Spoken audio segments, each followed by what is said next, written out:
town on the road to freedom. Ride, yeah, I'm gonna ride over and over and on to the other side. Hey,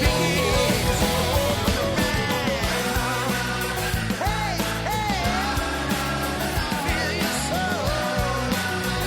We're gonna ride, yeah.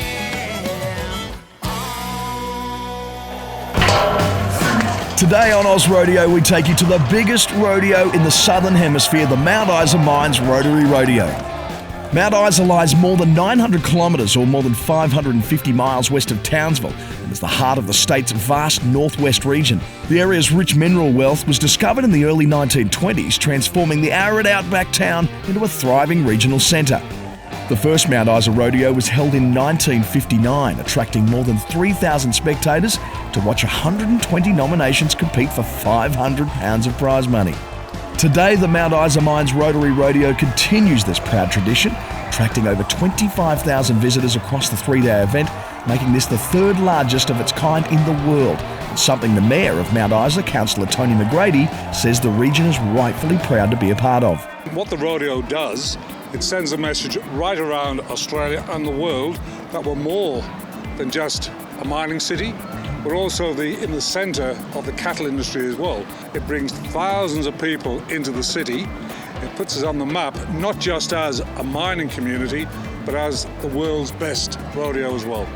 The competition itself is split into two sections. Round one is the qualification round, where all of the competitors take their turn for a crack at the $200,000 in prizes on offer. Round two sees the cream of the crop face off in finals action, with the winners crowned champions of the 2014 Mount Isa Mines Rotary Rodeo. Well, Mount Isa's it's different to all the other rodeos that we have, and the simple fact that you've got a world-class venue here. It's the biggest rodeo in the Southern Hemisphere, the best stock in the country are brought in for it. The prize money, they're competing for over $200,000 in prize money and trophy saddles and buckles. You get your best competitors throughout Australia and quite often overseas come over. The stock lift, the competitors lift, it's just a great atmosphere, and of course being in this closed-in venue like it is, you can just feel it buzzing. Yeah, the big one. Everyone wants that name, Mount Isa. They want that buckle, and it's not easy to win, probably because of the intimidation of it, because it is Mount Isa, and the pressure of it. And yeah, everyone wants to win Mount Isa. There's not a cowboy that enters up there that doesn't want to win Mount Isa. The first round action kicked off with the saddle bronc competition and saw 30 nominations compete for 10 spots in the final with more than $12,000 in prize money. The first section of competition was tough going for a number of riders who came off second best against the quality stock on offer. Current APRA champion Peter Moffat took on Model T and had his hands full from the jump. Oh dear! Oh dear! The Millmerran Cowboy showed that form may be temporary, but class is permanent to hold on for a score of 72 to give himself a chance of making the finals. Daniel Cheers, the cowboy from Glen Innes, showed his toughness with his ride on Midnight Johnny. Good horse in trouble, circles around, hang on! Cheers got the business done with a score of 74, which should be enough to take him through to the finals, but he'll certainly be paying for it tonight after that heavy fall. In the final ride of the opening section, Michael Marr showed why he is considered one of the brightest prospects on tour. A good horse from the Matt Adams string. Polished ride, poetry in motion. His 81-point ride on Ice T was enough to put him at the top of the leaderboard after the first section and guaranteed him a spot in the final and a shot at the title. We'll catch up with the second section of the saddle bronc action a little later in the show. 51 entrants vied for $12,500 in prize money for the breakaway roping, with the top 10 from the first round booking their place in the finals.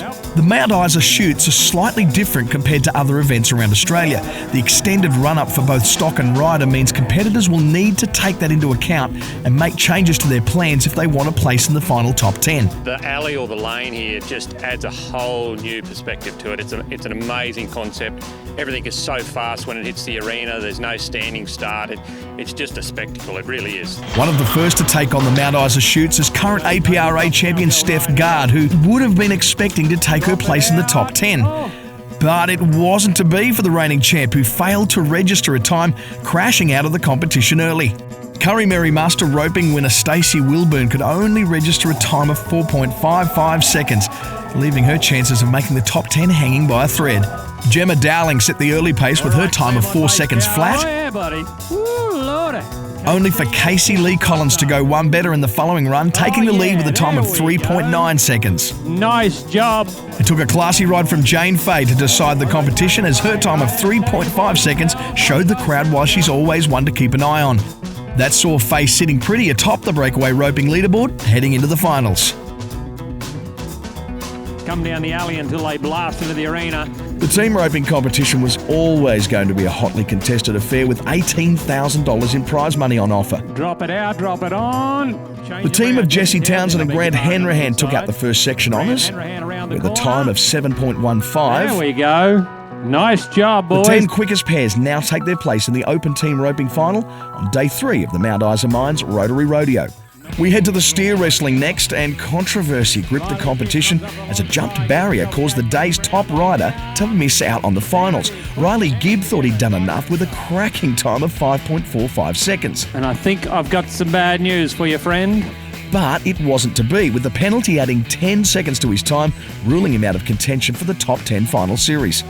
Australia's only female steer wrestler, Eileen Heddich, came to Mount Isa to prove herself in the male-dominated event.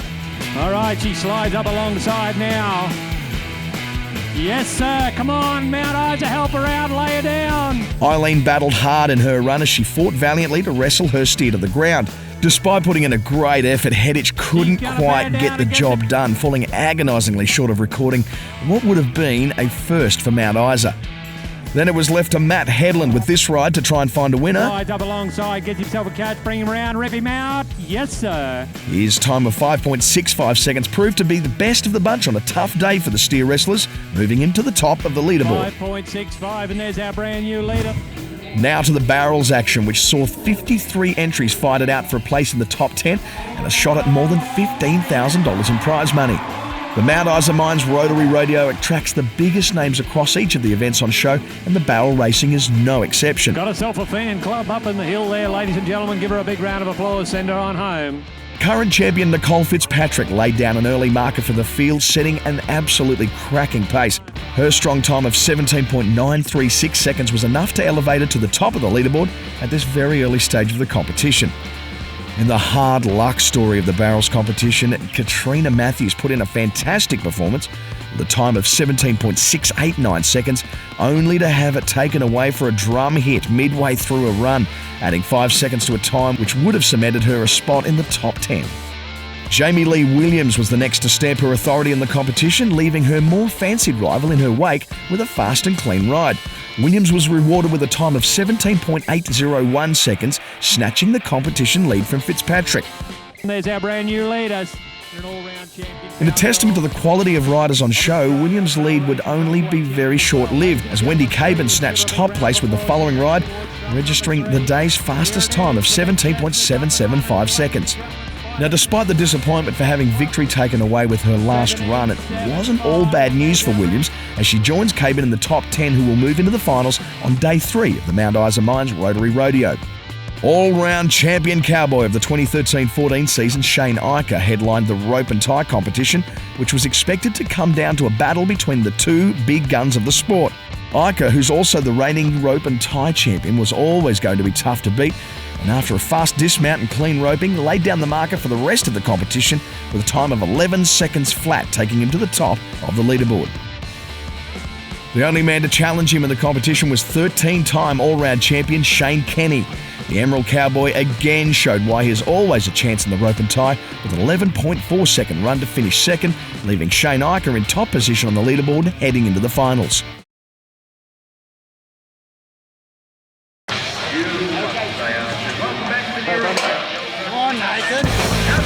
With only 13 competitors fighting for $10,000 in prize money, the bareback competition was shaping to be one of the more open competitions of the rodeo. Jamie Howlett's confidence was sky high after his victory in Cloncurry. Well, it doesn't get any better, ladies and gentlemen. How about a big round of applause? And after a strong start, managed a solid score of 73 points, putting him in strong stead before the final round. It was a case of catch me if you can for Brock Mulhall. This dominant performance left him sitting pretty on top of the leaderboard with a score of 76 points. After such a strong ride, he'll no doubt be among the favourites come finals time.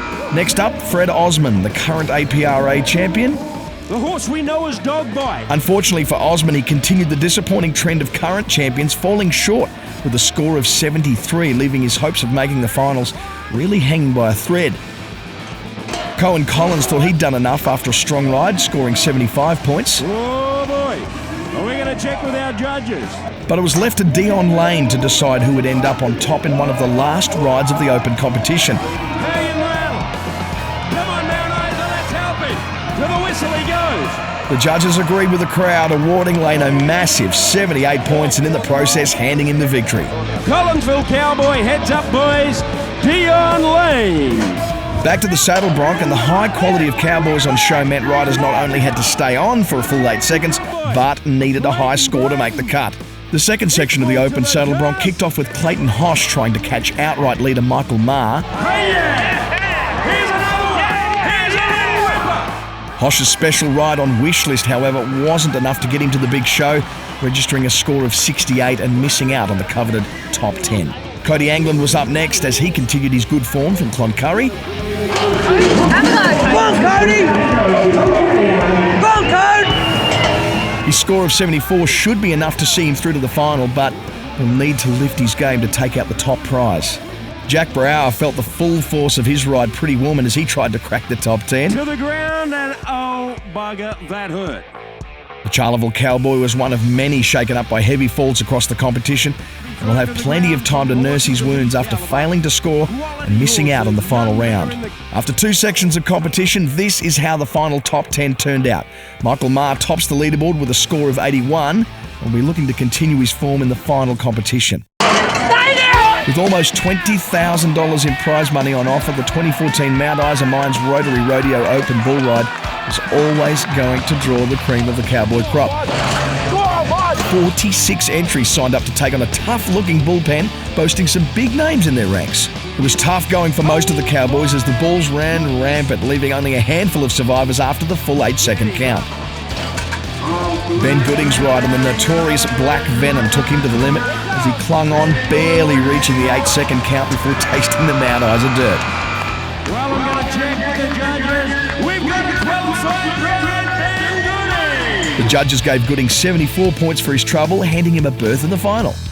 The current leader in the APRA bull riding standings, Roy Dunn, looked calm and collected as he set his sights on the bull boombox. After falling agonisingly short at the previous Cloncurry Rodeo with a 7.9 second ride, Dunn hoped to get his overall campaign back on track with a strong showing in Mount Isa.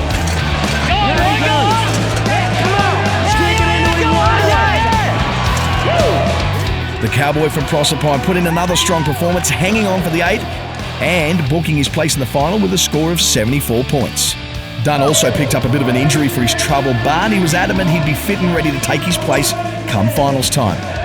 Atherton cowboy Cody Teese had a tough start to his ride atop the bull they call Special Force, but he was forced to dismount as his ride laid down in the chute. Once the bull stood up, it was time to see if Teese had held his nerve. There's the line, outside he goes, Cody Teese, Special Force, stick it in with him. Come on now,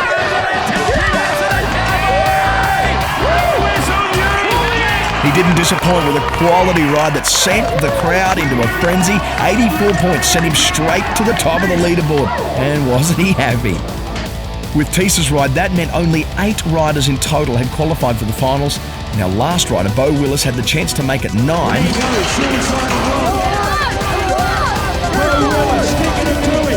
The crowd got behind the Bowen-based cowboy as he hung on for the full 8 seconds, booking his place in the final among some of Australia's top cowboys. The top 9 will face off in the final shootout on day 3 of the Mount Isa Mines Rotary Rodeo. Well, people told me that it was a good, nice cowboy bull. He was out and around and that. About 3 seconds of the ride, I sort of lost my hand a bit and was down to my fingertips, holding on. And I just thought to myself, don't let go, don't let go. The last time I rode at Mount Isa, I was leading it to the last rider and I got second in the Open Bull. And this year I'm determined to win it. That will just about do us here in Mount Isa after what's been a cracking start to this fantastic rodeo. Next time on OzRodeo, it's finals time as we bring you all the action from the pointy end of the competition at the 2014 Mount Isa Mines Rotary Rodeo. Until then, thanks for watching and see you at the finals.